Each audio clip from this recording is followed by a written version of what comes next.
You know, sometimes the closest most kids get to an art show is their parents hanging their painting on the fridge, which is a shame because there's a lot of talented kids out there. Well, that wasn't good enough for the folks in the Selbyville Community Clubs over the last 11 years. They've been holding an annual art show to display students' artwork. DelmarvaLife Sean Stryker joins us from the Selbyville Library with a few of this year's winners. And Sean, the arts are really important to a lot of folks in Selbyville.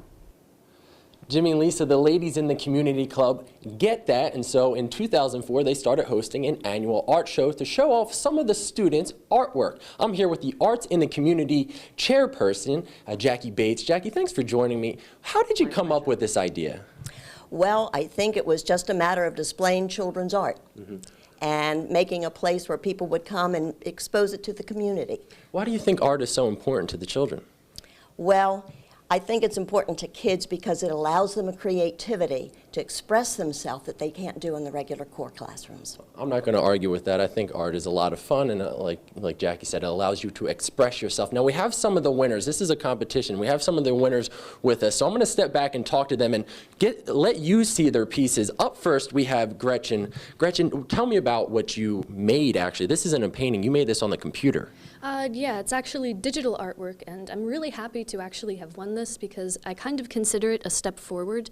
The other art shows that I've put digital work into, they either don't receive a lot of attention or they get really negative attention, and there's sort of a stigma that the computer does all the work. But you know, just because I have an undo button doesn't mean that I'm not a skilled artist, and I really think this sort of helps everyone in the arts kind of understand that digital art is just as legitimate as anything else. So what was your inspiration behind it? My inspiration, what I really like to do with all of my pieces is either have some kind of underlying theme. I also like to use colors. So I kind of went for something a little dark and creepy, but I also wanted to, but I also like to use some muted colors. I try to go for interesting contrast or something that catches the eye. Well, I can see the dark colors. I love the deep purple, and I can see it's a little creepy, but not too bad. And I know it takes a lot of talent to be able to do that on a computer. I mean, I can't even click on an icon, let alone draw on a computer. All right, moving over. We got Jessica here. Now, Jessica did something a little more traditional. It's a painting. Tell me, what is this painting called, and where did you get the idea to do it? Well, like the first week of school, my art teacher brought in a motorcycle for us to draw, so it was kind of like we had to do it, but I actually didn't finish it until like a few weeks ago.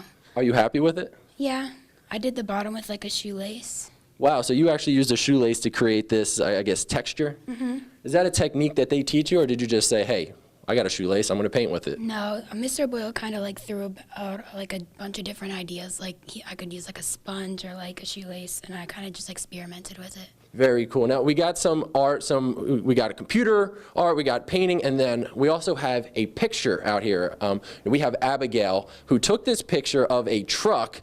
Tell me, where did you find this truck? In Montana. In Montana, so nowhere near Delmarva? No. So how did you find it? You were just driving? Tell me the story behind it. We were driving on the highway and I saw a greenhouse and they had this as their advertisement. So that was an advertisement. You just pulled over, got out, snapped a picture. What kind of camera was it? Was it film? Was it digital? It was a digital camera. Is that what you like to use? I just use whatever I can get my hands on. So is photography something you want to go into later on in life? I'm not sure. You're just exploring all options. Yeah. All right, so last but not least, we have the youngest competitor here with us today. This is Laura. I'm going to sit down. Laura, tell me, this is really neat. I love how you put it on a piece of wood. Tell me, what is this? It's a Delaware blue rooster. Okay, spin it around so everyone can see it. So what did you make the rooster out of? Clay. Clay, and then on top of it, you can see there's, we got a carousel going on. So why did you pick a blue rooster? Because we used to have the blue hens, and the Delaware blue rooster is a state bird.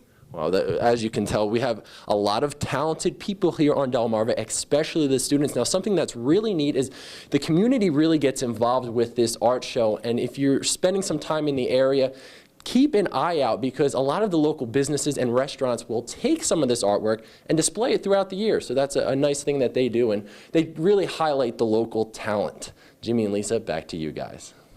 And what talent they have to highlight. Goodness, that was some fantastic Beautiful. stuff there. Thanks, Sean, for that. Well, now something else a lot of young girls here on Delmarva are involved in, the Girl Scouts. And you know, they do a whole lot more than just cookies.